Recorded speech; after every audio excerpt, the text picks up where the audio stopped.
So I'm going to share for a little bit, and I'm going to share my story, and then Melody's going to come up, and Melody's going to share her perspective of being a cop wife for a couple decades and what that looked like, and the vulnerability of our family. And then we'll take a break, because this is cop training, and we're always going to take breaks, and then we'll come back, and I'm going to share what that transition of my story looked like and what we're doing now and where we're at now. And then Melody's going to turn her hat around, and Melody's going to share from a physician's perspective on stress. And if we don't address stress, the stress is going to win. I'm just here to share that with you guys right now. So we're fighting an uphill battle in terms of health and all kinds of things. Melody will come share with that. And then we'll close it out together on what I like to think a high note. We're going to talk about some marriages. And really where our heart is. And my goal is that you guys walk away from here and you have some tangible tools that are good to put in your tool belt that are going to hopefully help your relationships and where you're at. So it's going to be a couple hours of some pretty intense topics. And I'm here to share with you. I'm comfortable sharing this now, but it's taken me years to be able to share this story because for a long time I chose not to share this story. And I'll share with you right now that the job almost took me out. It almost clipped me.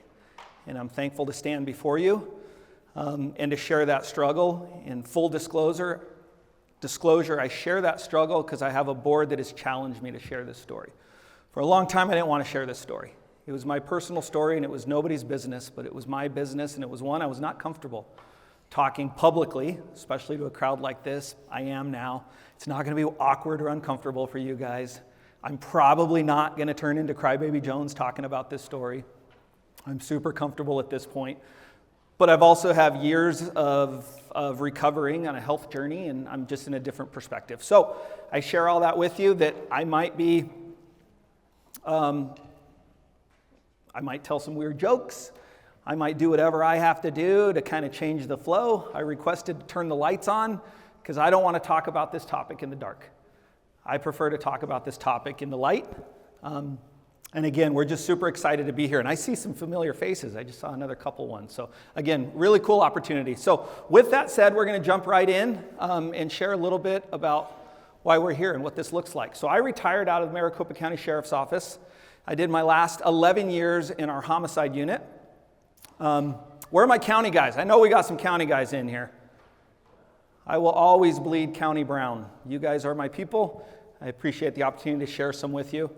The vast majority of my career were in investigations. I spent really a small amount of time in patrol, maybe just a couple years, and then the majority of it were all in investigations with my last 11 years in our homicide unit. I worked active homicides, I worked unresolved homicides, and then I kind of closed out my career working UHR cases, unidentified human remains. Those are super passionate topics of mine. I believe that everybody came into this wacky world with a name, and they deserve the dignity and the respect to leave this world with a name. I don't care how they vote. I don't care what kind of lifestyle they led. I believe they deserve a name. And Maricopa County, as you know, is massive. It's ginormous, and there's no shortage of work in that. We also did all our OISs for the agency. And it really carved out a big portion of who I am. There's some amazing homicide detectives with Maricopa County. I will go to bat for any single one of those men or women any day of the week. They do an amazing job. But I will also share with you, in the course of doing all this stuff, I got off track a little bit. I kind of came out of this career kicked in the teeth. I came out of this career bruised, and it almost cost me a marriage. And we'll talk about what that looked like, and I'm going to share with you hopefully some signs to look for and to be prepared for, because I promise you right now, there are detectives that you're working with that are not doing well, and you have no idea. And to be fair, you just don't know the level to what they're at. In retirement, I got picked up by NCJTC, and I teach. Anybody done any Fox Valley courses or any of that? We do a lot of, see some hands out there, great. We do a lot of courses all over the country, so we're DOJ grant funded, and the feds fly us around, and we teach on a lot of topics. The bread and butter of what I do are child abduction response. A little bit of homicide, a little bit of long-term missing, but the bulk of what I do are child abduction response and what that looks like, how to investigate it, how to keep the team together, what goes into it, all kinds of stuff. And that's where I'm at now. We've also started a nonprofit. That's a big portion of what we do, and we'll kind of weave that into it. But this is my new reality. And for those of you that can read this, full disclosure, my man card was completely removed from my wallet today on the way to this venue. We own a medical practice out in Gilbert, and there's a regular barista we use, and she's a comedian because the good doctor got her coffee cup, and the good doctor's husband got a smaller one, which kind of resembles my life and our struggles, but it was funny. I don't know if she thought it was nearly as funny as it is, but I promise you my team thought it was hysterical, and it's now floating around, so I'm wallowing in self-pity with you guys, so that's my new reality. Anybody heard of a cut man? Y'all know what a cut man is? We got any boxing fans? Yeah, there's some heads nodding. I'm going to share with you, my story was saved by a cut man. I was lucky enough to have a wife who was a cut man that advocated for me. And a cut man is that person that either keeps you in the fight or is smart enough to throw that white towel and remove you from a fight. Melody threw the white towel on me, and we'll talk about what that looked like. So I just want you to think about that. We'll come back to really what that looks like. But we have a problem. We have a problem in 2024 in law enforcement. And it's a topic that we're not talking enough about. And it's a topic that Melody and I are super passionate about. And we're going to keep talking about it until we're blue in the face. And we're thankful to have the opportunity to come just chat with you guys a little bit about that. So stress comes in a lot of different forms. You can probably look at this list and you can probably relate to a handful of those. I related to quite a few of those. The sleep is just still, I'm 6 years retired now, and my sleep schedule still sucks. It still sucks. And there's a lot of problems that come with that. But you can look and you can pick and choose what resonates with you, but there were a lot of things that resonated with me, and it was quite a journey as I kind of walked away and that process of what that looked like when I did walk away. But this is what we're talking about by the numbers. And I'll share with you too, these are hot topics. There's probably some of you in here right now that are super uncomfortable and don't want to hear this. I respect that. I'm totally fine with that. But I want you to know that some of the stats that we're dealing with are pretty sobering across the country. It's not specific to Arizona. It's not specific to the sheriff's office or Chandler PD or Phoenix PD or DPS. These are universally the things that we're seeing across the board. Your encounter with a traumatic event is going to be increased massively compared to the general public. It just is.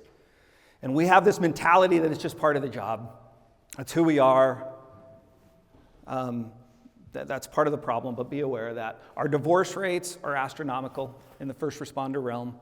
You're going to hear a lot about that throughout the next couple hours with Melody and I, and we're going to finish on that. We care deeply about these marriages. We care deeply about these relationships. I don't care how many times you've been married. That's not what it's about. It's about where you're at right now, whatever we can do to come alongside you and support you. There's one thing I won't do, though, when I share with you and when I talk. I'm not going to share my trauma. You guys all have your own trauma in your head. You have your own images that don't go away. You have your own call-outs that you can never fully process through on your own. The worst thing I can do is share my trauma with you, and quite frankly, the worst thing you can do is share your trauma with me. We all are dealing with our own demons, and so I'm not going to share with you my struggles or what I went through. But I want you to think about these stats, because as we go through these and we talk about our story, some of you know me. Some of you know me personally in this room. Most of you don't, but a handful of you do. And you're going to hear things about me. Newsflash, you're going to hear things about me that you never knew. And I'm probably going to share some things with you that your jaw might even hit the floor potentially. What about first responder compassion fatigue? Anybody heard of this term? Yeah, I see some head nods. A lot of you are living in this. I lived in this for a long time. It's that constant exposure to the trauma that you're experiencing, and you get to the point where you just kind of think there's really no good, and there might be good, but you don't give a damn. I lived in that world for a long time. I had a hard time separating the realities of my job to my marriage. And I started losing faith in people. I'll be frank with you. I lost faith in people. This job took me out for losing faith in people pretty early on. It's only been recently that I started having faith in people again, and it's been a long healing journey to get there. And we're going to transition into my story. So now that I've shared some stats with you, you hear a little bit about my background. I'm going to share with you my story at the Maricopa County Sheriff's Office. I'm also going to share with you that I care deeply about the Sheriff's Office. The Sheriff's Office molded me into the man that I am today. The Sheriff's Office molded me into the dude that can come and talk to you about this and being resilient and surviving some of the demons that I dealt with. I started, a pretty young guy at this job, and I grew up. I grew up pretty quick. I like to think, when I retired, you can see I fell out of the tree of life and felt like I whacked every branch on the way down, and my wife really didn't. But if you think about this, look at the stress from when you started to where you're at right now. And I'm not getting political, but look at any president in the history of the United States. When they go into office, and 8 years later when they come out of office. And you tell me stress doesn't come into play. It truly came into play on my life too. I retired at a very unhealthy place. I retired overweight. I retired with a lot of medical things going on. And it was all, at the end of the day, a good chunk of it was related to the stress that I had endured.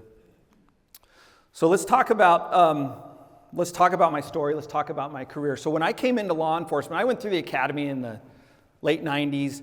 It was an older officer influence when I came on board with the Sheriff's Office. We had a bunch of old timers that were reluctantly teaching the younger guys, the dinosaurs who were burnt out, were teaching the new regime coming in. It's totally different now. It's a different demographic. You guys have younger officers on your agency promoting at alarming rates. You have younger officers that are doing the training now that we didn't have. When I started, you couldn't become an FTO with 18 months on. Like, you had to have time under your belt. It's just a different demographic now. The vast majority of my career, as I shared with you earlier, were investigations. I went right into district detectives after patrol. I did a small stint in IA, which was horrible. I then did some time in jail crimes, which was horrible. Anybody that's worked jail crimes, that's a tough demographic.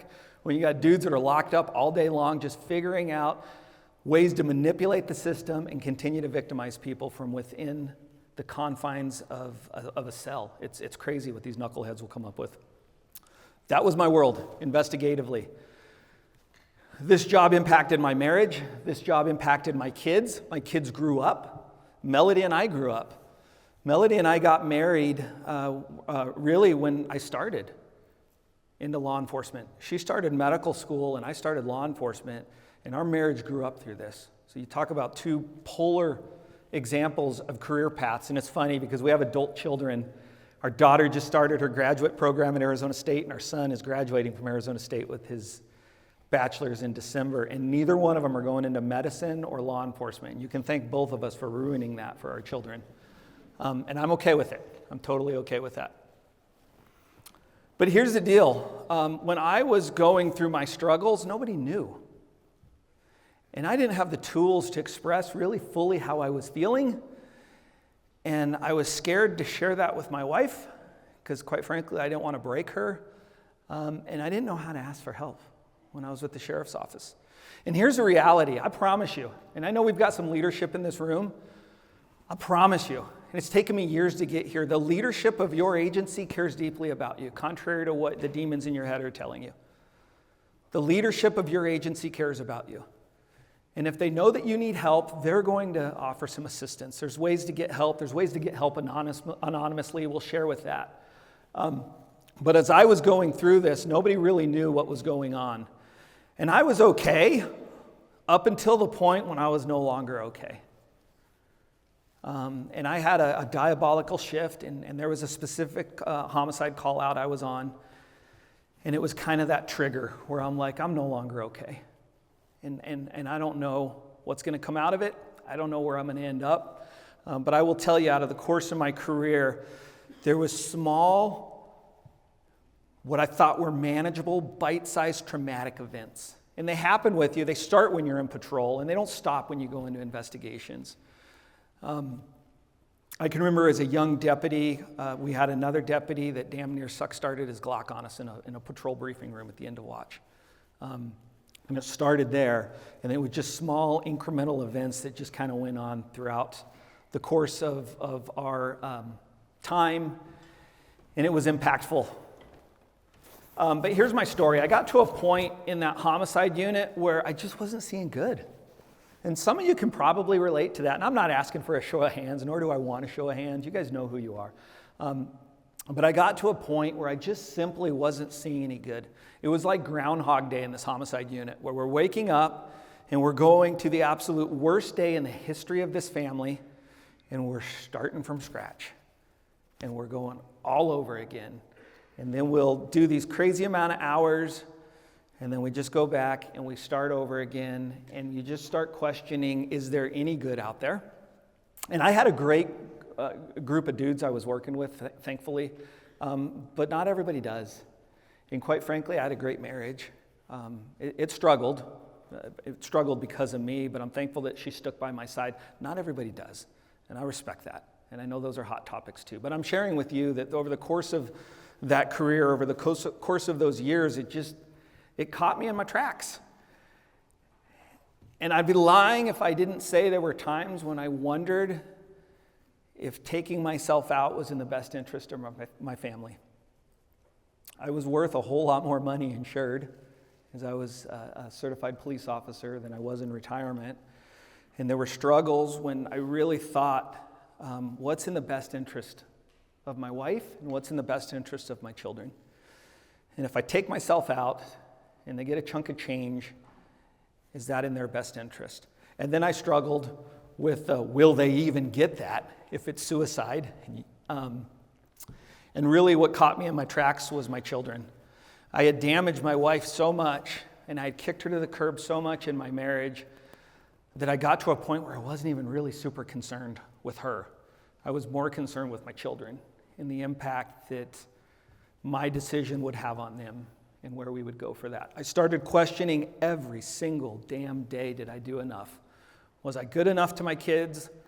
Was I good enough to my wife? Was I good enough to my family? So those of you that work this homicide lifestyle, you know how many events you miss. You know how many call-outs are... I missed marriages, I missed birthdays, I missed functions with my kids, I missed all kinds of things. And I just started going down this rabbit hole of, holy cow, how much more can I miss this and still impact my children? Did I screw them up beyond repair? And ultimately what happened is Melody delivered an ultimatum that I can choose to be married or I can choose to remain at the Maricopa County Sheriff's Office. And I was so embedded in this career path that I like to think I was a really good homicide cop, but I was a really crappy husband.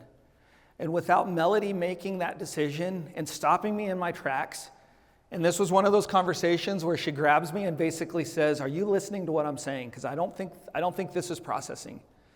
If you choose your career over our marriage, you're choosing your career over me, and I will walk away with your children. And it was a very humbling experience for me. And I choose my wife. And in hindsight, like for those of you that know me, when I walked away from the sheriff's office, I walked away super quietly. No fanfare, no parties, no emails. I chose to come in, leave this career just like I came in. But that was all at the hands of the ultimatum. And what I did is I left. And really, quite frankly, my ultimatum was a two-pronged test. I have to pick my marriage over my career, and I have to go get help. And that's what I did.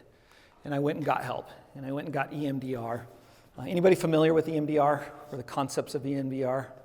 Ooh, I got some hard yeses out there. Yes, some of you can fully relate to EMDR. EMDR was a game changer for me. So I will share with you. Actually, we'll walk through that, what that EMDR looked like for me. So when I went and got help with EMDR, I'm that dinosaur breed. I don't trust anybody. And this career path, damn near, I just walked away. Again, the world was too people-y. I'm done with everybody. I didn't use insurance. I didn't want any paper trails. I didn't want anything. I went and paid cash. Literally went in through a back door at this facility, and it was the best thing I ever did. What EMDR does is and again, I'm not going to walk through these what I was dealing with, but you're going to have, wherever you are in your career, you have a handful of things that are stuck in your melon. There were a handful of events in that homicide unit with Maricopa County, and I won't go into details, but I will share that some of them involve when you lose one of your own and the impact that has, imagery-wise. But it walks you through the visions that you're having, and you don't have to, I'm going to tell you right now, you don't have to disclose them out loud. And quite frankly, your trauma therapist doesn't want to hear them either, but they'll walk you through with some sensory devices. I had limited amount of sessions. It provided confidence in me. And I love what Dina Charter shared with me, and she's one of the therapists that we use through our nonprofit, but she shared, we are your first responders. A big part of my healing journey, I was so damn scared to ruin this trauma therapist. I'm like, there is no way I can talk about what we've experienced and what we've seen. There's no way I cannot ruin her. I knew 100% if I shared that with Melody, I would ruin Melody, and I wasn't willing to do that. I learned that trauma therapists have their own resources. They have their own accountability groups. They have their own trauma therapist. There's nothing you can share or disclose with a trauma therapist that will break him or her. I had no idea. The benefits of treating first responders are amazing. First of all, we're not broken. We're a little bent. I'll say I was a little bent. I thought I was broken beyond repair. I didn't think I was fixable. I didn't think my marriage was survivable. I learned in my healing journey, I wasn't nearly as broken as I thought I was. As a matter of fact, broken is a pretty hot topic with me. Broken requires reconstruction. I didn't require reconstruction. I was a little tweaked. I was bent. I was out of shape. I needed a chiropractor. I didn't need a surgeon. By the time the first responders ask for help, they're ready for help. They're ready for help. By the time I ask for help, I'm ready to go. That wasn't the time to contemplate my next steps or what I'm going to do. For the most of the time, they're all alpha male, alpha female. They follow directions, and they're receptive to the tools. Part of my downfall is when I went through the police academy in the 90s, they didn't give me any tools for me to survive between the ears. They gave me all the tools in the world to survive any gunfight or fistfight. I was convinced I would win at all costs, but I wasn't convinced my marriage would win at all costs. And so that's part of the transition that we're doing, and some of the work that we have now is empowering those first responders that their marriage matters. And quite frankly, they themselves matter. I want to share with you briefly how to ask for help, and then we're going to transition over to Melody, and she's going to share her perspective. If you're in a position and you're contemplating help, or you're wondering, do I need help? Do I want help? Stop overthinking it. Stop overthinking it. Trust your gut. If you're going to clear a building, or if you're dealing with a homicide suspect, I don't care how much time you put into it, trust your gut. If you're thinking about getting help, trust your gut. Listen to yourself. Do you have a circle of 5? For some of you, it may be a circle of 3. I don't care what it looks like. Find a core group of people that you trust, quite frankly, with your life. Ideally, not all cops. But find people that you trust and you can share confidently in and confidentially some of your demons and what you're struggling with when you're looking for help, and trust that group. You are going to resemble, and you all have heard this, your circle of 5, you're going to resemble them. So if you're only hanging around alcoholic cops 24/7, that's who you're going to resemble. Look for a group of people. I don't care if it's through church. I don't care if it's in your neighborhood. I don't care, quite frankly, if it is your law enforcement entity, if it's a group you trust, but find those people that you trust, and allow them to come in alongside you and trust the process. You're going to hear, I heard wonky things during my healing journey, things that didn't make sense, but I had to trust that process, and I had to stop overthinking, and I had to trust the group of people that sent me that direction. And quite frankly, my group was church related, and that was a group that told me it was time to get help. Part of that group was also my wife. She was in that group of asking for help. So I'm going to transition over to Melody. Melody's going to share her perspective. We will then take a break. I promise we're not just going to flap our gums for 2 hours. And then we'll come back and we'll look at what that transition looked like for us, and we'll give you the opportunity to know about some additional resources for folks that you may be working with.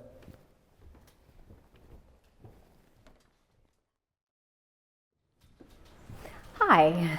So thanks a lot for letting us come and share this. And getting to wear both of these hats is really, I think, a gift, because I like to connect with spouses now or loved ones because I like sharing that story.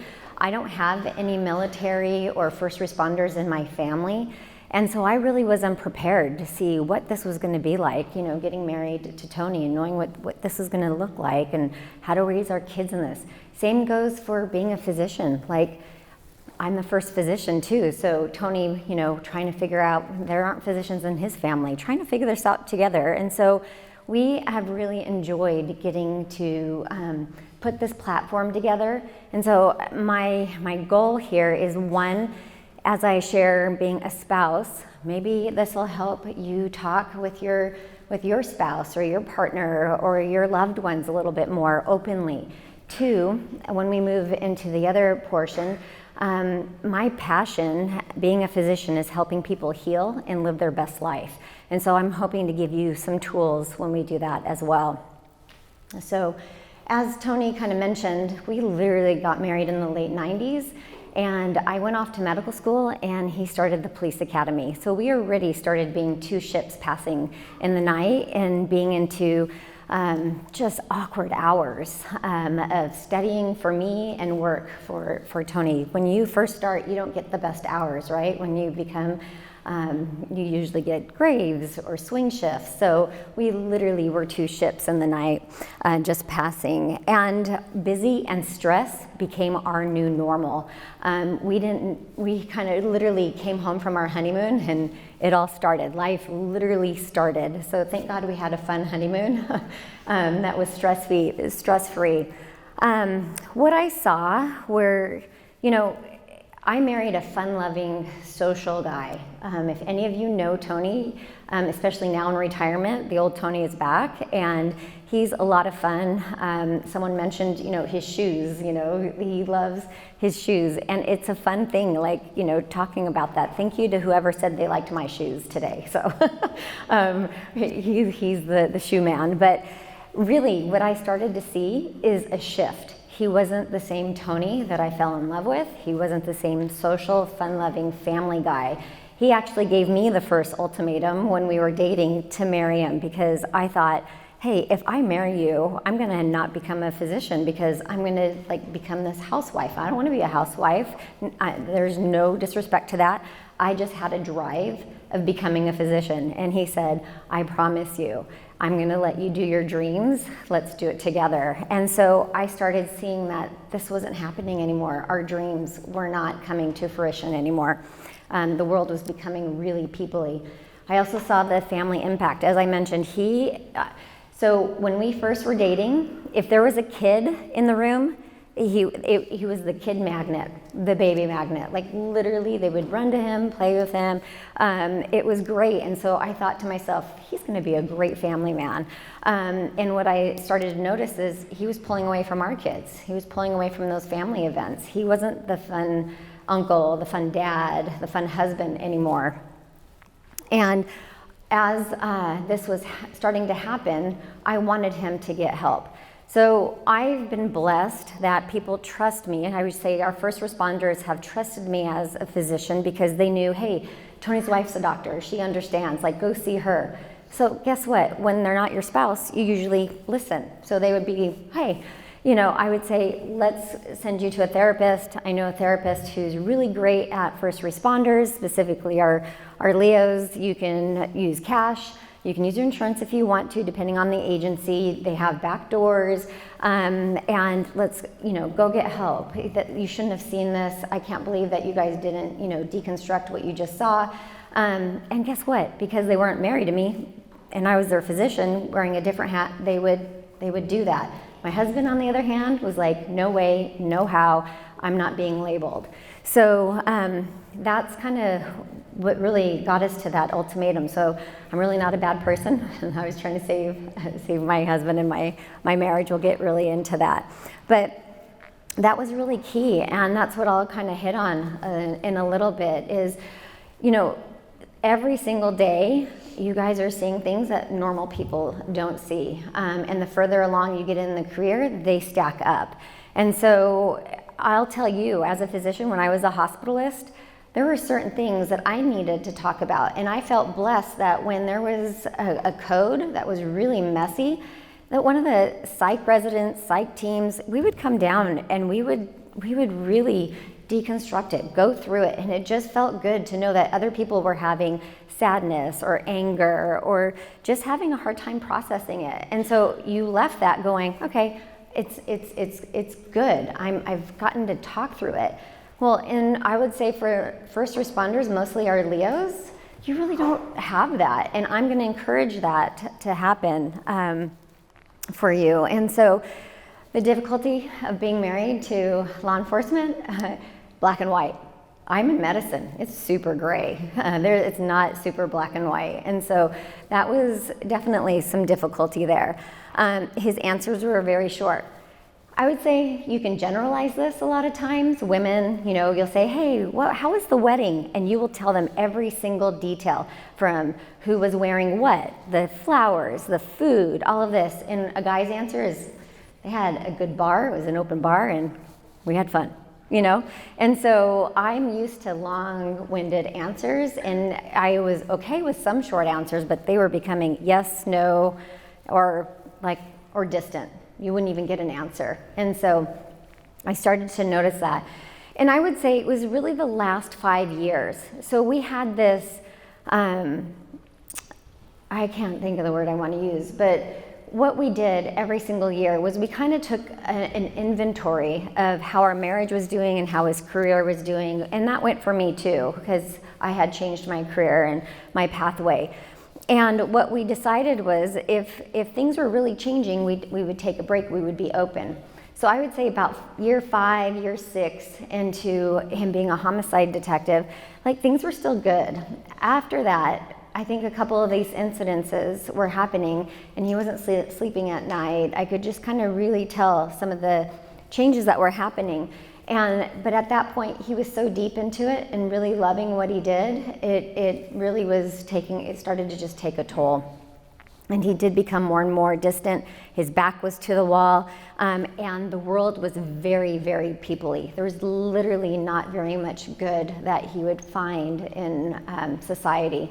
And he was just not a joy or fun to be around anymore. And that's where I really started to harp on, let's think about getting help here.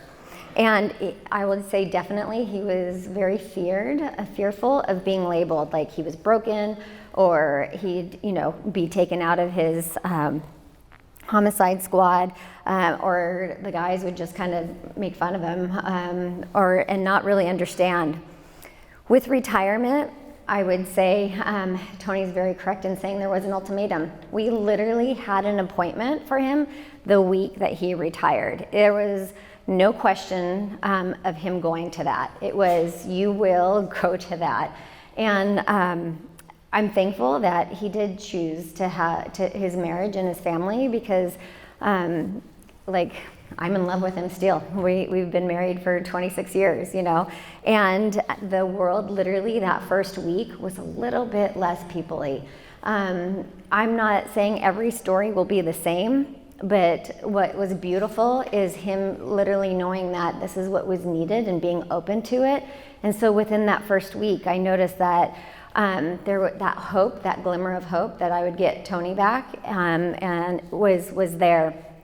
Our kids even noticed it right away as well. And so we could start working on our marriage and our family and starting to do things with our friends again. I love this picture because our kids were graduating at the time, and we finally got to take a vacation where Dad wasn't worried about coming back to work. He, grew a beard. He started to grow out his hair. It was always like high and tight, Usually that's kind of what it is. I love that some of the guys in here have beards and, everything, but he just felt more comfortable about letting loose, and we actually had a really nice vacation and just could see that he started to sleep and started to relax. And that was really important to us. I'd say the hardest part about being married to a cop is knowing that he might not come home. Just depended. You guys might laugh at this, but I thought being in patrol was more dangerous, and which it is. But I didn't realize the things that would happen until like after he retired. I understood what could happen as a homicide detective and the scenes and the things and that were going on. I was like, oh geez, okay, I'm glad I didn't know that. But I did worry about his mental strength as well as his physical strength. So he went in physically strong and fit. And the further and further he got into his career, because he wasn't sleeping well, because of long hours, he wasn't eating as well.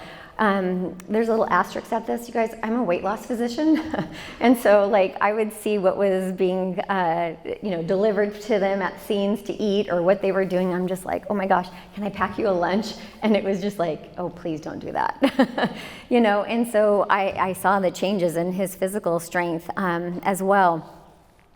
I'm not going to lie and say that, hey, I thought his squad would always have his back. I know that, but as a spouse, I would think, okay, my husband, I know, would lay his life down for someone. Would they lay their life down for him? Would they fight to the end with him? And I would be lying if I didn't have that, tell you that I had that question. We also talked about, did we raise our kids right? Did we ruin them? Did we, are they going to talk about in their therapy sessions what horrible parents, they had and all the trauma they have from the type of parents they had? And there were no do-overs. Every single day mattered. Like I mentioned, this goes for all of us, right? We don't know if we'll step out of here and get in a car accident, but there's a difference between what you are all doing on a day-to-day basis compared to the general population.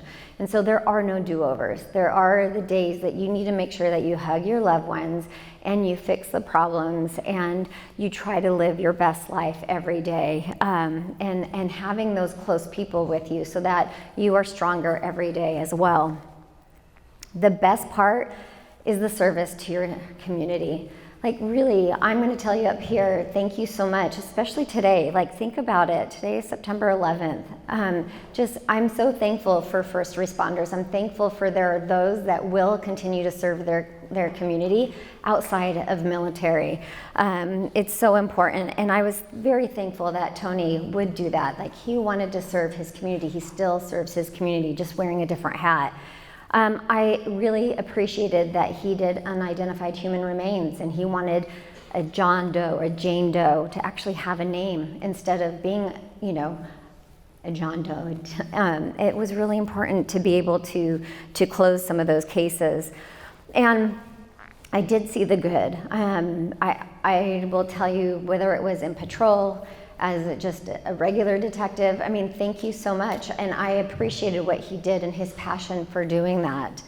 And it really came to light. There are a few cases that I strictly remember for Tony, and one of them is he started to do, I don't know if you guys know about the Missing in Arizona events. He got to do a couple of those, and I'm so thankful that my daughter actually would travel with him and did some of these. And in one of them, a family came forward and they were able to give a buccal swab because they were worried about, they wanted to know, could we figure out what happened to our dad? He went missing in the 70s. Did he just leave us?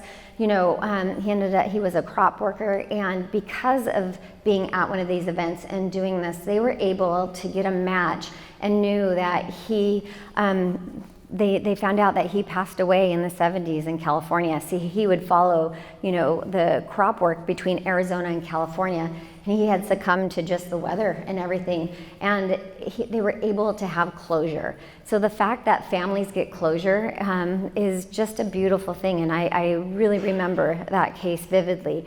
The other one is Tony's last case. Wow, it brings back so many emotions. I got to the point, and you guys may or may not feel this or have your families, you just get tired of them being on call. In the beginning there were pagers, and then there's like 2 or 3 phones, and you ultimately hate the ring. Like your stomach drops You get mad, and I'm telling you, we were all at the kitchen table, and I wanted to be a 5-year-old throwing a temper tantrum because his phone went off, he's getting ready to retire, and I just don't want him to go. I'm being frank with you guys. And my poor kids are there, and they're like, holy cow, Mom does not throw fits. And Tony said, Melody, do you want me to tell you what the call out is? And usually I don't say yes, because I like to live in my bubble. I like to pretend the world is good and there's no evil out there. Most of the cases I would have to find out on the news, or if he was talking to a buddy, I would kind of know what was happening. Well, this time I said yes. Despite my heart telling me, don't ask, my brain was like, I need answers. And he said, well, I'm getting a call out because a woman was trying to escape her husband and fled out of a car, and he decided to get out of the car and chase her down and point blank shoot her in the middle of an intersection in broad daylight. And I literally broke down and I said, go. And I looked at my kids and they're like, Dad, you have to go. That is where I can say I'm so thankful for what you all do in servicing your community, because a family event could wait. This family didn't need to wait. They needed to have representation for their mom to have justice. And so I have those specific scenarios, and I'm thankful for what he did. But I'm telling you, when it came to the stroke of midnight, for him to retire, I did want my husband back. And so I'm thankful that there are generations behind him continuing to do this work. And we'll share a little bit more about that, his story in a few minutes. So I will tell you this, our kids can't lie. Our kids definitely, their body language, they knew it. So it was good and bad things impacted them. But I love that they had a parent that saw a lot of gray, and they had a parent that saw a lot of black and white. And so I hope they're well-rounded. Some of you have met our kids. I think they're pretty well-rounded. And we definitely had different talks with our kids than most families. There was no topic that was taboo. And this is what I really love. They do respect authority. They can shake your hand. They can remove their hat when they walk into a room or when the national anthem comes on, and they're just great kids. I'm just really thankful that they learned respect and authority. And I will tell you, as they are now, one's a college graduate, one's getting ready, they were so much more prepared for college than most of their friends. And it was really neat to see that they were able to kind of just really help their dorm mates kind of understand how to walk through a parking lot, where to park your car, how to do so many things when you think of a big college campus. I felt they were really prepared for the real world better than most kids. And Tony and I did stay married. We're still married. So they did get that stability, and they also saw how there were ups and downs in a marriage. And so I'm thankful that they were able to grow up in these two fields with us as well. And so I think, is this the time we can take a break? All right, we're gonna take a 15-minute break.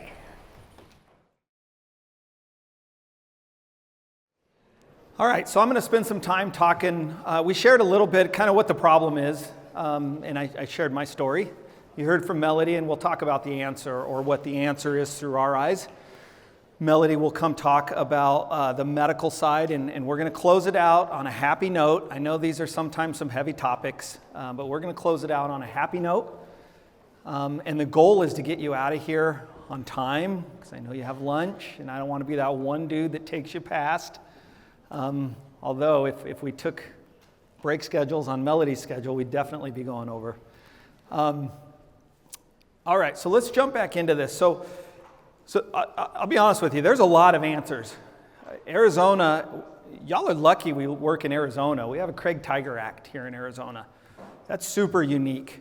And it's a cool opportunity because we help folks from all over the country.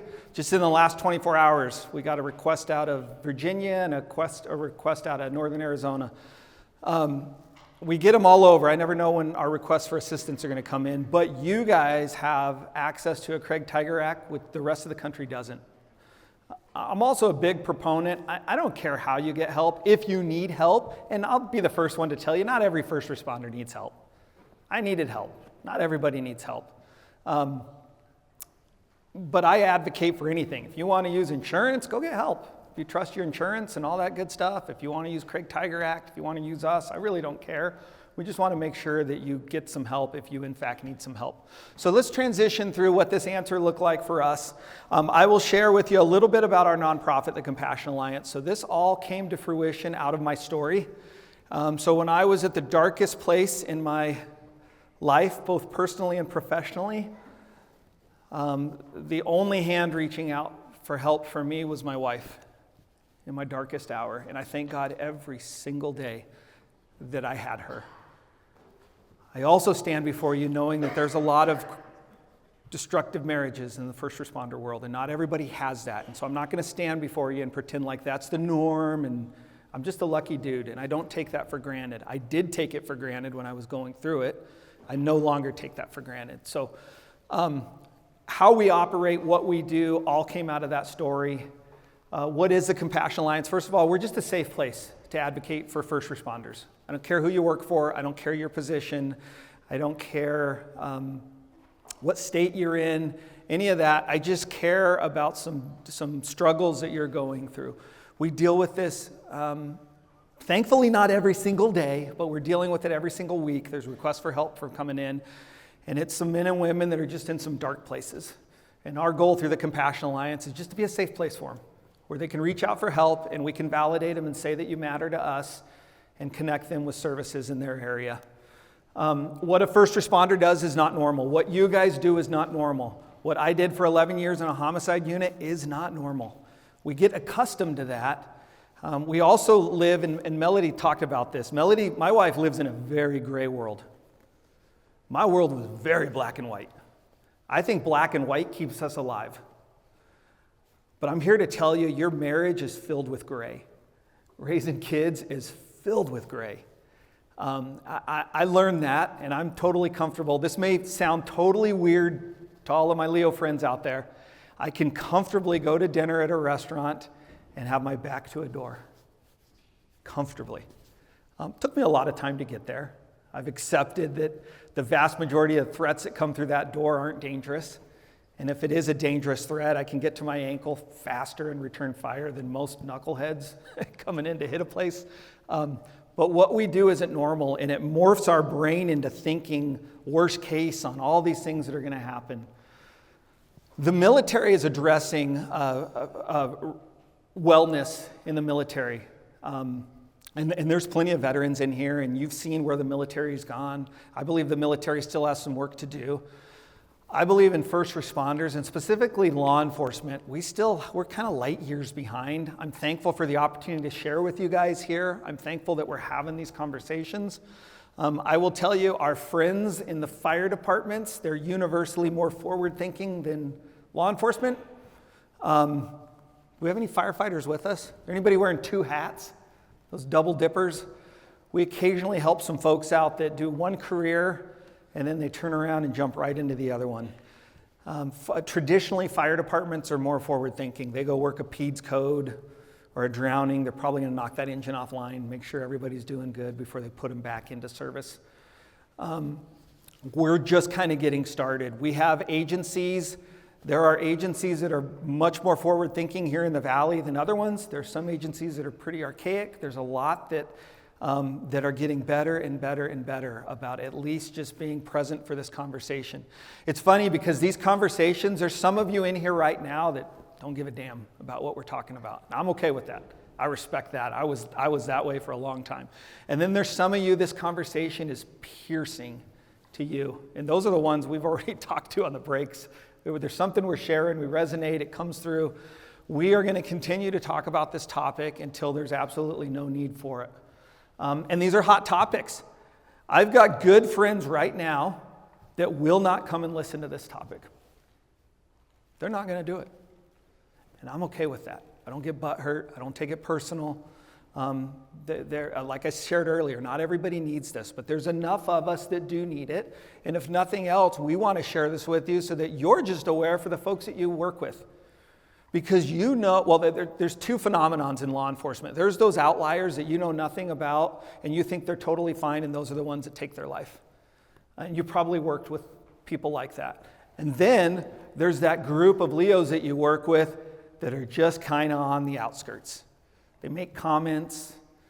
They have a lifestyle that makes you question kind of where they're at. You're not quite sure. You've tried to talk and they're fine. The universal answer is fine. There's those two groups. So be aware of that as we're going through this. So what do we do? First of all, we pay for trauma therapy for first responders. We define a first responder. If we were to call 911 right now, who's going to show up in this room? It's going to be an ambulance, a fire truck, or a police car. Now, we work peripherally with those entities, and we'll talk about that. But we make immediate contact. When somebody reaches out, the vast majority of our contacts are through our website. We have same-day touches with them. It's either myself or somebody from our board that'll make contact with them, and then we start the process. If you're reaching out and asking for help in a state that we already operate in, we ask for 24 hours. Arizona is a prime example. We do a lot of work in Arizona because this is our backyard. We do the most work in Texas, but Texas probably has the most first responders in the country. There's just a ton of them. We help guys all over the place. If we get an outlier request, a state that we're not currently operating in, then we ask them for 72 hours. And that gives me the opportunity just to go to bat for them. We put them on ice. We tell them that we're going to offer assistance. And then we start our vetting process wherever they are, whatever state they're in, if it's one that we're not currently operating in. The whole goal is to just put that first responder at ease and to assure them that we're in this together. And then I do all the heavy lifting with the negotiating and vetting. We have a vetting process because we want to make sure we have a therapist that is going to work well with a first responder. There are some therapy groups that don't work well with first responder. There are certain certifications we're looking for and things like that. You don't need to worry about that, but that's what we're doing in the background. And we assure that first responder that we're in this together. Again, this comes out of my story. When I was struggling, there was nobody coming alongside me saying, we're in this together. It's really important, and it's kind of cool too. That's probably some of the best feedback we get from these first responders as we go through this. And we've helped a couple hundred first responders out since we've been in existence. Is just coming alongside and offering that verbal support. So we start at 5 sessions that we pay for. We have the ability to go up to 10. We actually have the ability to go up more than that, but everybody starts between 5 and 10, wherever you're at, whatever state you're at. We just pay for those services. I write a ton of checks. We're not involved with the therapy process. That's not my wheelhouse. It's not my expertise. We just pay for the services. We share zero details. Like I'll share with you states that we operate in. I'm never going to share with you agencies. We just don't do that. It's taken us years to build up the trust with the first responders that we use. I'm not going to jeopardize that in a conversation. For those of you that know us personally or any member of our board, I can assure you nobody's shared any details. And you know that if you know him personally. We have our rules once we do this introduction, so we'll put that first responder on ice, if you will, while we initiate the new state, or if it's an existing state, I'll ask for 24 hours, and then the next contact will be an email introduction, and then we supply our rules. So our rules are super simple. It just states that we're going to pay for completed therapy at that group that we're referring you to. I'm not writing checks to the first responders. You can't go to any therapy group that you want to. You're on the hook for late fees, no-shows, things like that. I don't ask the first responder for any details. I know in a 30-second conversation if they're a first responder or not. We don't have people trying to exploit us for free therapy or anything like that. These are truly first responders of everybody that we're dealing with. We do a lot more in-person therapy than online, but we can do either one. And depending on the parts of your state, we may have to go online to find a good, qualified, vetted therapist. But the vast majority, I'd say 90% of what we do are in person. And we concentrate on groups that specialize in trauma for first responders. They don't have to be inclusive to first responders. That's like a purple unicorn to find a trauma therapy group that only sees first responders. They're out there. But we look for groups that treat first responders as well as the general public. And I will also share in our rules too, we also share with the first responder to trust their therapist in the matching process.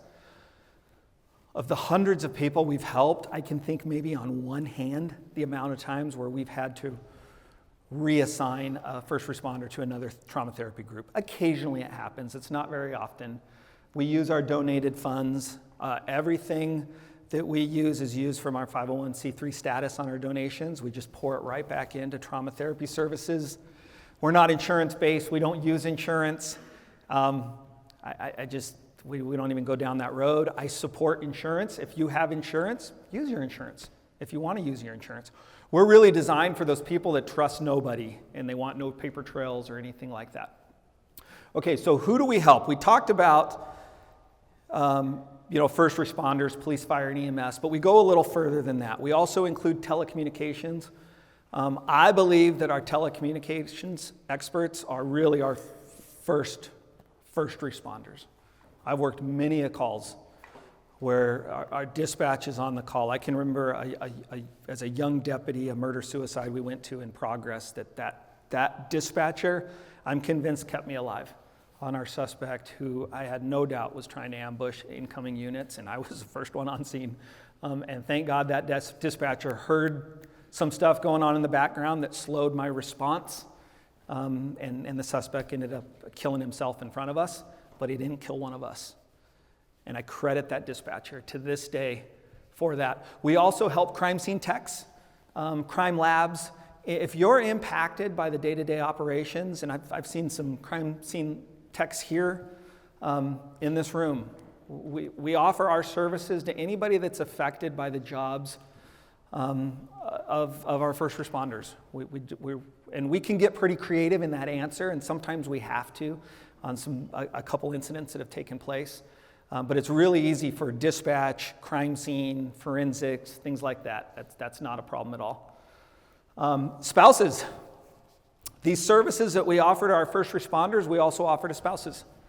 There are some first responders that need help and they're never going to get help. But we also have some spouses in the background that are yelling and screaming and raising a white flag and asking for help. And we are pouring our services into those into those spouses. The same ones. We'll go up to 10 services if we need to with the spouse. We are seeing more and more of spouses. We'll also tell you this, we do a ton of marriage counseling. When Melody and I started this, I never in 1,000 years anticipated the amount of marriage counseling we would be doing. We are doing a ton of it, and I fully support it. Melody and I have just celebrated in May 26 years, and we still use marriage counseling. We have professional athletes that still use professional coaching. I'm a big proponent of it. Our spouses matter to us. Our retirees, we're seeing an uptick here recently in some of the retirees that we're helping. That's a sad demographic. They spend their entire career working for the various cities, municipalities, and they walk away just kind of discarded. I had an offline conversation just this morning on just the insurance impacts when we retire. I'm here to share with you folks, when you retire, have a plan in place for your insurance, or don't rush off to retire if you don't have to. I had to retire, but don't if you don't have to, because the insurance that you get with your municipalities is pretty fantastic compared to what's available out there. Our retirees, far too many of them don't have it, and we're experiencing that. I can also remember, as a young deputy, a retiree suicide that we went to. This guy called 911, said what he was doing, let us know what gate to come into the backyard, had his credentials, everything right there. It's a sad, sad, sad demographic for these men and women that spend their entire career and then they go off into retirement and retire. I don't know if this is going to play or not, but we're going to try. This is a voicemail that I got for a retiree that needed some help. And this artist I'm going to give some love on, this Dotson out of Canada. This is a firefighter in Canada who does this artwork. I don't know if any of you have seen some of his stuff. It's amazing stuff. But this was an image that I saw in my retirement, and it screamed out to me. It's one of those ones that still to this day kind of gives me the chills when I see it, just because I can resonate to the pain in this. I'm going to try and play this. This is a retiree that left it. For any lawyers that are in the house, yes, we have consent to share it, but yes, it's also edited, so you're not going to hear his name or his phone number or things like that. Hello, and I'm a retired police officer. And I just watched one of your talks, and I need help. Please give me a call back. God bless you. This is a gentleman that reached out to us, and I'd be lying to you if I told you my heart didn't sink when I heard this. So the vast majority of everybody that we help, they're in a safe place. If somebody's not in a safe place, there's just different rules we have to play by. They're just like, it's different rules you have to play by if somebody's not in a safe place. Our first responders, for the most part, are not in that space. This one worried me a little bit. This one worried me. And I call this gentleman back immediately. And this guy, I kid you not, starts praying over me on the phone, which absolutely did turn me into Crybaby Jones. And I started praying over him on the phone, and we were able to get him some help. He's talking about a talk. It's a podcast that was shared. His son had heard it. His son shared with him. And it's crazy. I share that with you because I just want you to not forget about our retirees. I want you to not forget about those men and women that went before you and the impact that this job has taken on them and they take with them when they go. I'm going to transition over to Melody. She's going to share some medical stuff, and then we're going to close it out right before lunch talking about some marriage stuff. So this is the part where I feel the most comfortable talking about, because I think being a physician is something that I've always wanted to be, and I truly enjoy doing it. Just a little background is, so I'm an internist. I chose to be an adult physician because kids scare me, and I would probably take out parents that don't take care of their kids. So I decided I wanted to be an adult physician because then I could empower them to take control of their lives. And then I specialized in weight loss because 2/3 of America are either overweight or obese, and I feel that it's really important to take care of your health, and if you can stay fit, you can avoid a lot of comorbidities like diabetes, high blood pressure, all that kind of stuff. And then I went on to get a couple different other certifications because I'll tell you, I could make more on a Saturday morning at a hospital than Tony could do overtime at times, and he was better at raising the young kids, so I would do an overtime shift at a hospital for 8 hours, and he could watch the kids. So that was something that I got into early. And now I have my own practice. So the beautiful part is when Tony retired, I decided, hey, let's open a practice, and he's my practice manager, so it's a lot of fun. He's definitely wearing a different hat right now doing that. And we love taking care of our first responders. So thank you for those of you that are in this room that know some of my staff are married to first responders. So it's a lot of fun. We know what you go through, and we absolutely love taking care of you. So we know a lot about what stress and exposures can do because of 9/11. So many studies specifically on PTS came out because of that. We just thought it was part of, only military really saw this. And because of 9/11 and the studies that were done during 9/11 and after 9/11, we know that our first responders are at high risk, and you are at higher risk of different, let's say cancers. I'll go into that a little bit later. But there also is a term, acute stress disorder. A lot of people feel more comfortable with that versus PTSI or PTSD.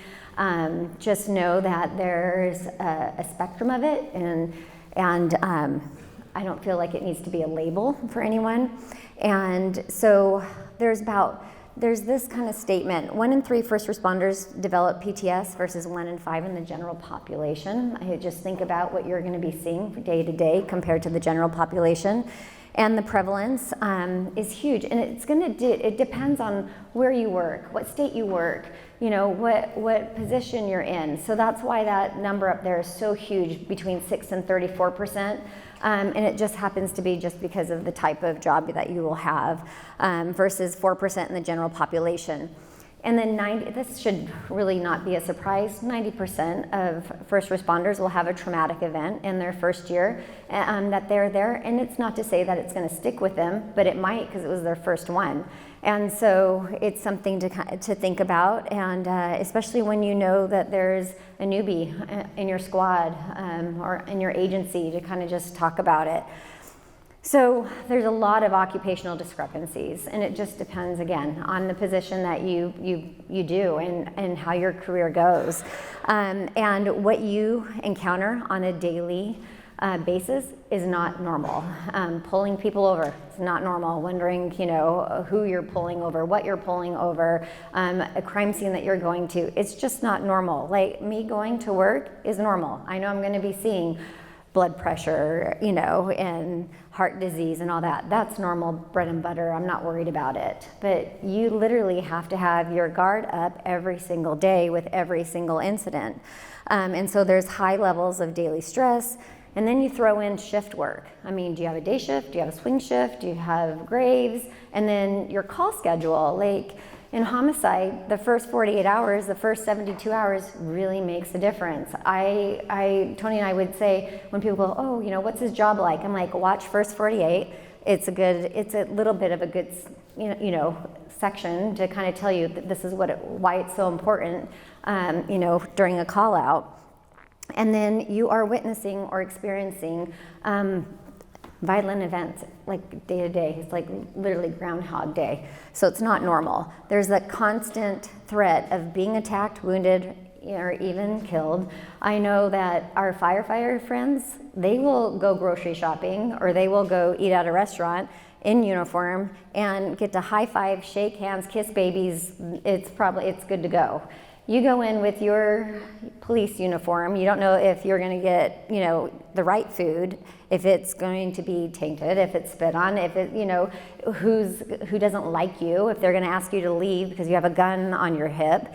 So it's a totally different atmosphere, and that does, at some point can affect you.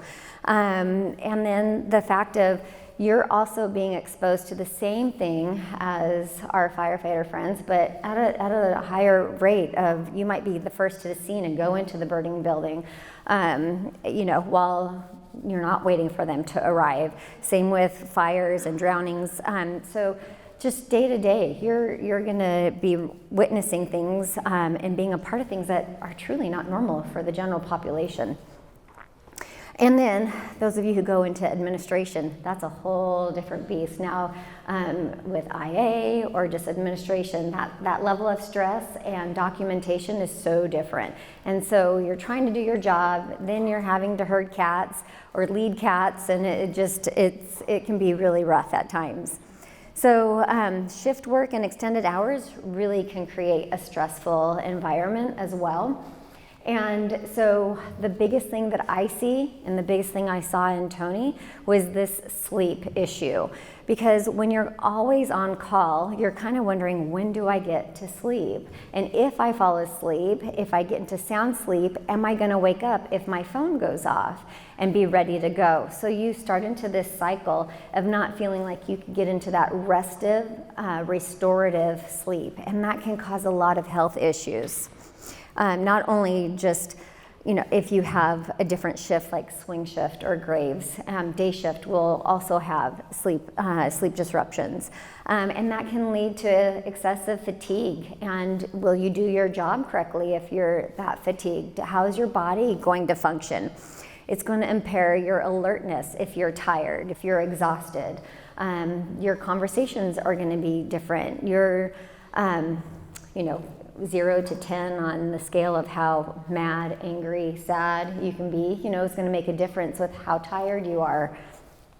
And then you're in a constant hypervigilant state as well. That kind of leads to just a stressful job, and that can really change the way that your sleep is affected as well. This is called adrenal overstimulation. I'm not sure if any of you have heard of adrenal fatigue, adrenal overstimulation.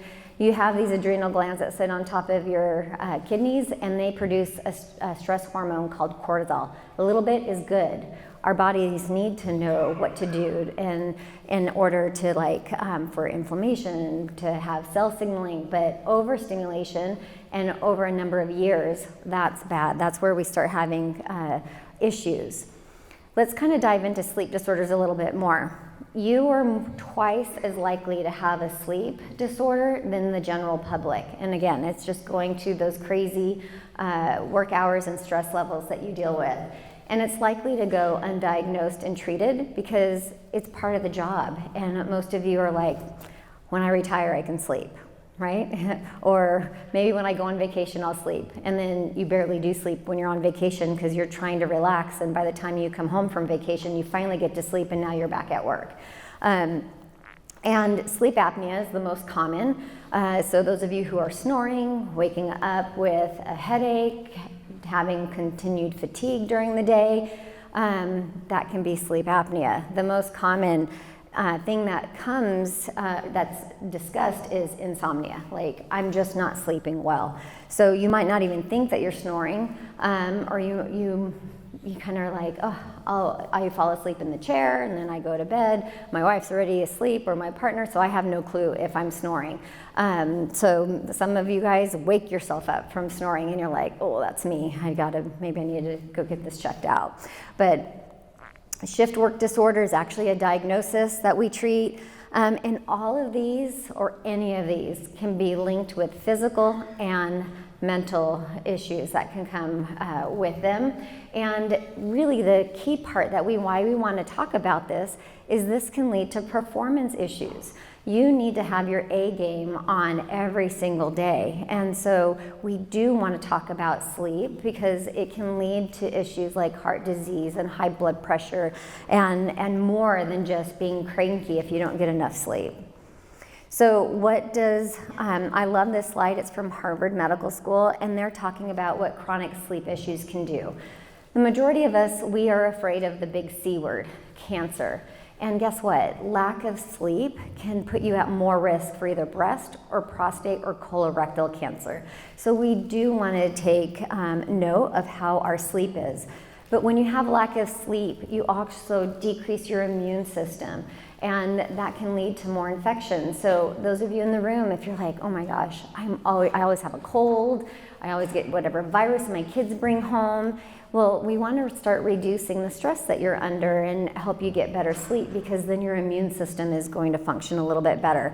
But there are so many things that are going to suppress your immune system, and sleep is one of the biggest things that can affect it. And so why should we care? Well, I'm going to tell you, this is the gift that Tony and I feel that we have, is being able to talk to groups like this, because we want to get the word out that we do care. And I want the community, when we do the community lectures, we want them to care, because your average life expectancy is less than someone who is not a first responder. So the average age of a heart attack is 65. For our law enforcement friends, you guys are more likely 20 years earlier to have a cardiac arrest. That's significant. It can be from a heart attack, it can be from an arrhythmia. Think about how many monsters, caffeinated beverages, lack of sleep, and you're wondering why you're having palpitations, or your heart's going to jump out of your chest, or you're like, I don't think this is normal. So this is real, and you're 18 times more likely after the age of 45. And I'm sorry, 45 is super young.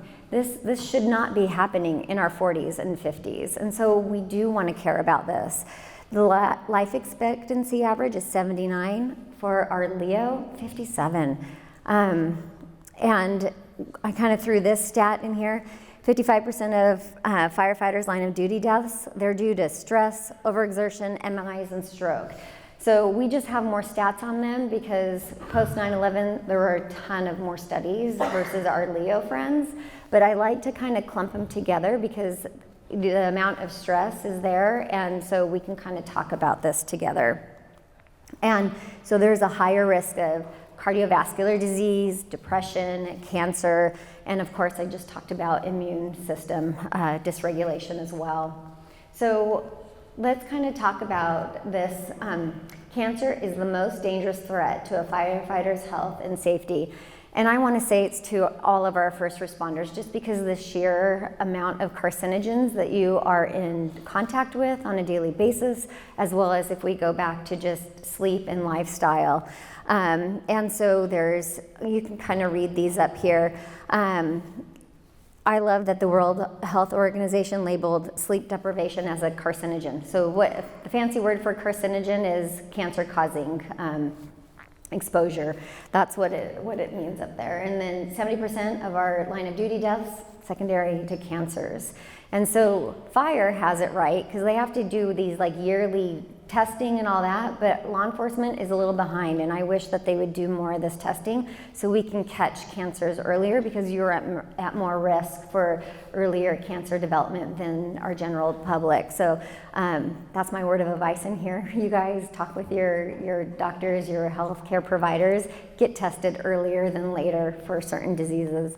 And then 18% heart disease, and then 68% of firefighters contract cancer versus 22% for the general public. That goes on to them just being exposed to more carcinogens. Same would go for you guys. And so we're seeing mostly lung. These are the types of cancers that you can see. So mesothelioma is kind of linked to asbestos. And then there's GI.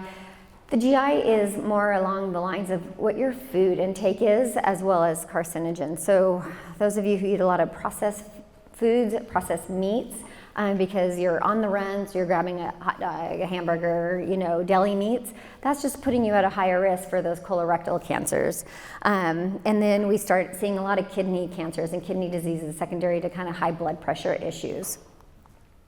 So the pathophysiology, meaning the process of what's happening inside your bodies, is secondary to chronic stress. So I talked about that little stress hormone called cortisol. Well, when you are in this sympathetic, hypervigilant drive constantly, you are going to be producing more and more cortisol. What you might notice first is that your heart rate and your blood pressure might be going up. And you're like, this doesn't run in my family. I'm only 30. Why am I having high blood pressure? Why is my heart rate? A lot of you guys wear wearables right now, and you're like, okay, your resting heart rate when you were really in shape, you probably noticed it was like in your 40s and 50s.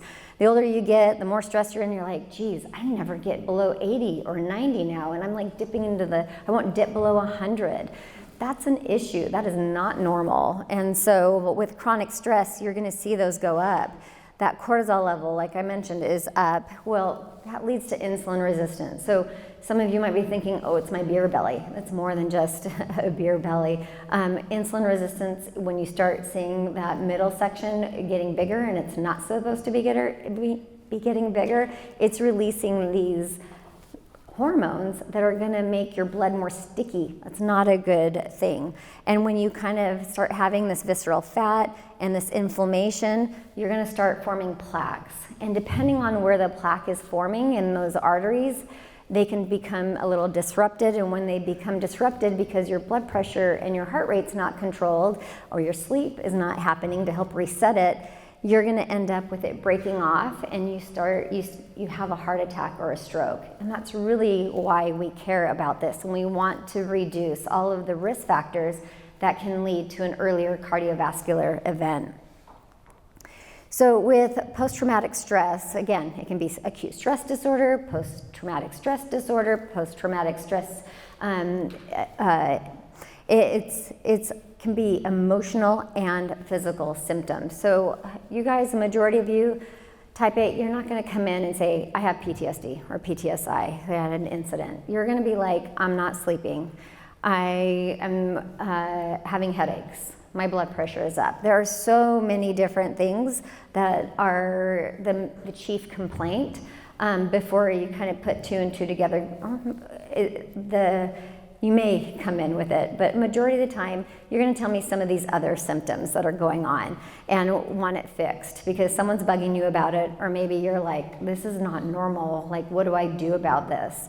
And so guess what? We're still going to figure this out because you're at a higher risk for, like I mentioned, stroke and heart attack. So doing a stress test, doing an EKG, doing your blood work, that's still imperative and important to do. But then we're going to talk about, is this truly affecting you mentally as well, and how do we start reversing this and treating this? Tony was kicking in the bed and not sleeping and starting to snore, and just you could see that the wear and tear of the job was happening. So those were some of the symptoms that I could see in him going, this is truly affecting you physically as well as emotionally and mentally right now. And so there are so many treatment options, but I'm going to tell you first and foremost, the most important thing is therapy. It's better than any drug or any other thing that is out there. There are study after study after study that the therapy is the most important thing that you can do, and just doing either a support group or one-on-one counseling. So there are other types of therapies out there for those of you who might not want to do kind of one-on-one cognitive behavioral therapy. There are groups that do this, and you kind of just go through events and how to handle them and give you tools on this. There's brain mapping or brain tapping, and you're kind of trying to trick your brain to not have the same breakdown of what you witnessed or how you're feeling. It kind of it tries to disassociate this so that, let's say, when an image comes up in your mind, your heart doesn't start to race. You don't start to sweat or have that feeling of impending doom. Or quite frankly, we talk about poop a lot in our office. You go to instant diarrhea. So there's something that you're trying to do with tricking your brain and your as your body is functioning. EMDR is what we sent Tony to do, and a lot of you do. It's the most common thing because EMDR is in depth, and it can stop what that image or that incident is doing physically to you right away. And so it stands for eye movement desensitization and reprocessing. And so you might put on goggles where there's flashing lights. You might put on hearing, like a headphone set that has sound that goes from your right ear to your left ear to your right ear to your left ear. They might have you hold little buzzers in your hands. There's lots of different ways, and what they're trying to do is really trick your brain so that you can go through an incident and you can process it and reprogram it into a different, I like to say it's like pulling out a file drawer in your brain, taking the file out, pulling out a different drawer and sticking it in so it doesn't continue to create the havoc in your mind that it's doing. So it's organizing that incident and how your body responds. There's ketamine and there's NAD infusions or injections. Those are becoming more and more popular right now as a form of therapy. Then there's medications, lots of different medications, but I'm going to tell you that the first things that I put on there are way better than medications initially, and they can be used in conjunction. And I love telling my first responders, if you are put on a medication, you're not broken, and you don't have to stay on it either. So many are worried that they're going to be labeled, they're on an antidepressant or an anti-anxiety medication. And I'm like, no, the beautiful part about this is when you're willing to get the help and figure this out, you might not have to stay on it. So it is not a forever thing in a majority of cases. And I always tell my first responders, do not stop this cold turkey. Withdraw is not good. And so we learned how to wean off of these successfully as well. We really treat the sleep. So you might have to go on a sleep aid for a while or see a sleep specialist, but we want to restore sleep because that is when the body restores itself and it starts to heal itself. Sleep is incredibly important. And then we start to treat the downstream issues too. So if you come in, you've got high blood pressure, I'm not going to say, hey, go get counseling and then we'll treat your blood pressure. No, we're going to treat your blood pressure first. and get this controlled. And as you get to go through therapies and your blood pressure naturally starts to come down, then you can start coming off of those types of medications. Or heartburn, I get a lot of heartburn complaints. And then there are a few other treatment options that we definitely like to talk about, and I'll say lifestyle is a cornerstone. We talk about sleep, we talk about hydration, we talk about your nutrition. Makes a huge difference here. Nutrition, it's a signal to your body. What you eat is actually telling your body different chemical pathways on how to function. So our nutrition makes a huge difference. Meditation and breathing, the majority of you in here are like, I am not going to meditate. You cannot make me go to Pilates or yoga. So we will talk about tactical breathing. Navy SEALs do it. There's a big difference on how you can reduce the stress with breathing. It makes a huge difference on your body, how it is taking in stress. And so we'll talk about that. Yeah, it's great. NFL players are doing like yoga and Pilates. I think more men are like, if they're doing it, maybe I'll be more apt to doing it. So it's a good thing. There's red light therapy, sauna, cold plunges. Some of your agencies right now are putting some of these types of rooms in that you guys can go and try these modalities out. They actually really do work. They're great. Red light and cold plunges can stimulate that vagus nerve. And there's even vagus nerve stimulators where you can hold them in your hand or place it on your vagal nerve, and it will reduce the stress that's happening. Your vagus nerve starts in your brain and goes all the way down into your stomach and your intestines. And so think about it, when you get the butterflies in your stomach or you get that pit feeling and your brain's telling you something's wrong, it's because it's traveling up the vagus nerve. There's a connection there.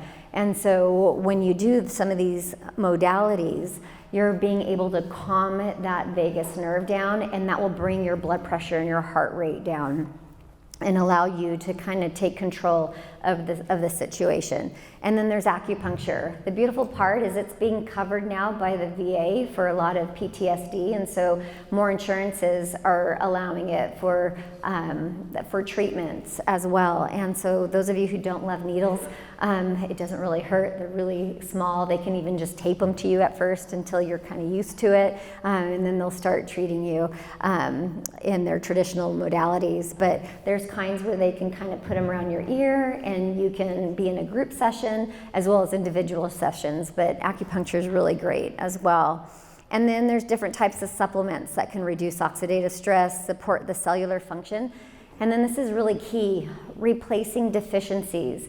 You guys are eating on the run. You are most likely deficient in certain nutrients.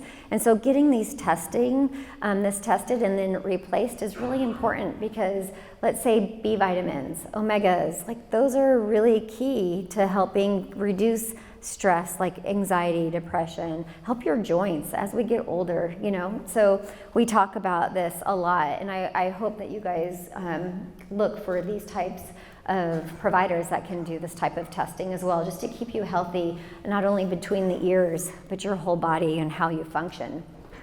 So with that, I'm going to bring Tony up so we can just kind of talk about what we do further as the Compassion Alliance.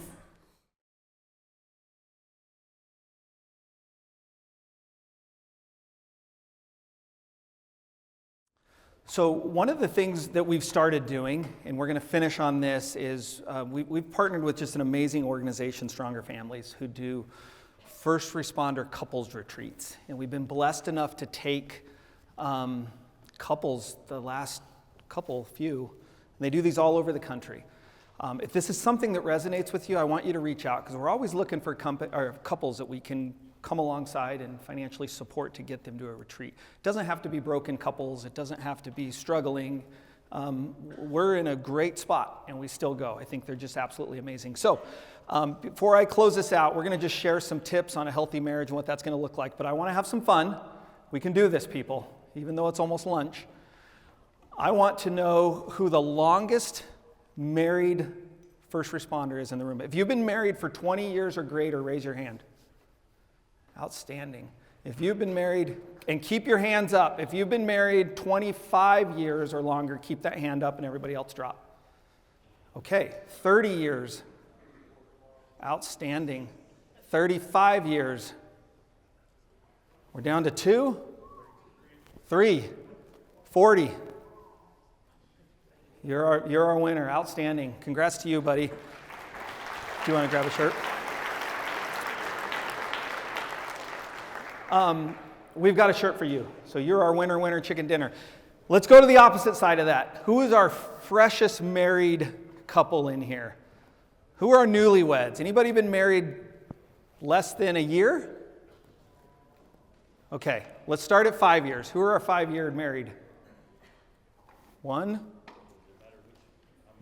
Well, it's funny you asked that because Melody wanted to go for the most marriages. I'm like, let's not do that yet. We don't really know this group. That probably makes the most sense. So for the purposes of this one, we're going to go the longest married and the most recent. Do we have anybody less than 5 years?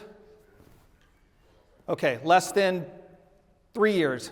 Keep your hand up if you're less than 3 years. Keep your hand up if you're less than 2 years. Keep your hand up if you're less than 1 year. 2 of you? Less than 6 months. You guys married to each other? How long have you been married? April. Okay. How long have you been married? You're it. You're the winner. April. Melody's got a shirt. You guys pick your size. I grabbed some sizes. I don't know what everybody has. Okay, so we're going to close it out on this. I want you to think about, I know this sounds weird and funky, love languages. I want you to, if you're serious about your marriage and serious about making it to 40 years, I want you to think about your love language and figure out not only what is your love language, but what is your spouse's love language. And you can do that online. We don't have time to get into this. I want you to think about dating your spouse. That's one of the things that have kept Melody and I going at this point, and probably my friend at 40 years, being intentional about dating your spouse and what that looks like. Surprise your spouse with something that they like, not something you like. Don't surprise them with a back rub for yourself or things like this. Figure out what your spouse likes and be intentional about pouring into them and finding something that they like. And then I want you, on a serious note, to limit these 4 things. It's super easy for us to be defensive, to stonewall our spouse, to be pissed off, and so we're going to take it out on them. But limit these 4 interactions, and then celebrate your wins. That's really important. I don't care what that looks like or where you guys are at in life, but figure out what your wins are and take time to celebrate those. It's really, really important. Don't assume. Nobody wins when you assume. You're not going to assume in your investigative work for your police work. You can come up, babe. I don't want you to assume in your marriage. Make sure you take time to respect the other place that they're at. And sometimes Melody and I just have to call a timeout. Sometimes I need to call an audible. Sometimes I need to walk away and reprocess. It's not because I don't love her. It's because I want to love her better. And sometimes I need to just pause and go wrap my head around something else. And don't keep score. Really, nobody's going to win if you're keeping score. And the most important thing you can do is to become a cut man for your spouse or figure out what that looks like. My friend at 40 years, I'm going to keep picking on you, but you have this figured out. If you've made it 40 years, you've been the one in the corner advocating for your spouse in a room when nobody else is. So I'm going to challenge you with doing that. I want to thank you guys all for being here and for listening to us. If there's something that resonated with you, please reach out. Anything we can do to support you. If you don't have a cut man in your corner, we want to be your cut man and we want to advocate for you. So thank you so much for your time. We appreciate it.